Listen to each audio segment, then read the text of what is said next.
Hello అండి, నమస్తే. నా పేరు Sudha. Welcome to our channel. ఈరోజు recipe tasty masala potato fry అండి. ఈ పొటాటో ఫ్రైలోని బంగాళదుంపలకి మసాలా కోట్ అయి ఉంటుంది. దానివల్ల టేస్ట్ మనకి చాలా బాగుంటుంది. మీరు ఒక్కసారి తప్పకుండా ట్రై చేయండి. ఈ రెసిపీ మనకి చాలా త్వరగా కూడా రెడీ అయిపోతుంది. మరి ఆలస్యం చేయకుండా రెసిపీని స్టార్ట్ చేద్దాం పదండి. నేను 5 మీడియం సైజు బంగాళదుంపల్ని ఉడికించుకున్న తర్వాత ఈ విధంగా మీడియం సైజ్ పీసెస్ కట్ చేసి రెడీగా పెట్టుకున్నాను.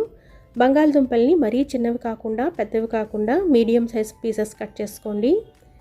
ఇప్పుడు మనం ఒక డ్రై మసాలా పౌడర్ని రెడీ చేసుకుందాం. స్టవ్ వెలిగించుకొని ప్యాన్ పెట్టుకోండి. గ్యాస్ ఫ్లేమ్ని లోలో పెట్టుకొని టీ స్పూన్ ధనియాలు, టీ స్పూన్ మిరియాలు, హాఫ్ టీ స్పూన్ జీలకర్ర, టీ స్పూన్ సోంపు, హాఫ్ టీ స్పూన్ నువ్వులు, 4 ఎండుమిరపకాయలు వేసుకొని వీటిని లో ఫ్లేమ్లోని లైట్గా కలర్ మారేంత వరకు, మంచి సువాసన వచ్చేంత వరకు ఒక 2 నిమిషాలు ఫ్రై చేయాలి. నేను ఇక్కడ 5 మీడియం సైజు బంగాళదుంపలకి సరిపడా కొలతల్ని చెప్పాను. మీరు తీసుకున్న దుంపల్ని బట్టి క్వాంటిటీస్ ఎక్కువ తక్కువ చేసుకోవచ్చు. చూడండి, మసాలాలు లైట్గా కలర్ మారాయి, అలాగే మంచి సువాసన కూడా వస్తున్నాయి. ఇప్పుడు వీటిని ఒక ప్లేట్లోకి తీసుకొని చల్లారాక మిక్సీ జార్లో వేసుకొని మరీ మెత్తగా కాకుండా లైట్గా బరకగా ఉండేటట్టుగా ఈ విధంగా గ్రైండ్ చేసి పక్కన పెట్టుకోండి. ఇప్పుడు ప్యాన్లోని 3 టేబుల్ స్పూన్లు ఆయిల్ వేసుకొని ఆయిల్ వేడెక్కిన తర్వాత ఒక మీడియం సైజు ఉల్లిపాయని సన్నగా పొడుగ్గా కట్ చేసి వేశాను. అలాగే ఒక పచ్చిమిరపకాయ, కొద్దిగా కరివేపాకుని వేసుకొని ఉల్లిపాయల్ని లైట్గా కలర్ మారేంత వరకు మీడియం టు హై ఫ్లేమ్లోని ఫ్రై చేసుకోవాలి. చూడండి, ఉల్లిపాయలు లైట్గా కలర్ మారిన తర్వాత 1/2 టీ స్పూను పసుపు వేసుకొని ఒకసారి కలుపుకుంటున్నాను.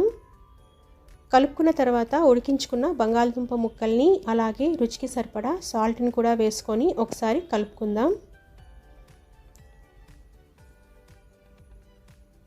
కలుపుకున్న తర్వాత గ్రైండ్ చేసి పెట్టుకున్న మసాలా పౌడర్ని అలాగే సన్నగా తరిగిన కొద్దిగా కొత్తిమీరని కూడా వేసుకొని ఒకసారి కలుపుకున్నారంటే టేస్టీ మసాలా పొటాటో ఫ్రై మనకి రెడీ అయిపోయినట్టే.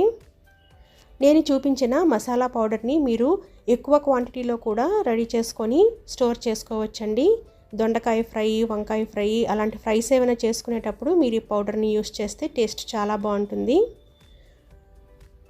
చూడండి, ఈ బంగాళదుంపలకి మసాలాని బాగా కోట్ అయ్యేలాగా కలుపుకున్న తర్వాత స్టవ్ ఆఫ్ చేసుకొని సర్వింగ్ ప్లేట్లోకి తీసుకోవడమే. ఈ పొటాటో ఫ్రైని మీరు సాంబార్ రైసు, రసం రైసు వాటితోటి కాంబినేషన్గా చేసుకోండి. చాలా బాగుంటుంది. పిల్లలైతే చాలా ఇష్టంగా తింటారండి. తప్పకుండా మీరు ట్రై చేయండి. వీడియో నచ్చితే కనుక ప్లీజ్ లైక్ చేయండి, షేర్ చేయండి, సబ్స్క్రైబ్ చేసుకోవడం మర్చిపోకండి. ఇంకొక వీడియోతో మళ్ళీ కలుస్తాను. ఉంటానండి. Thank you.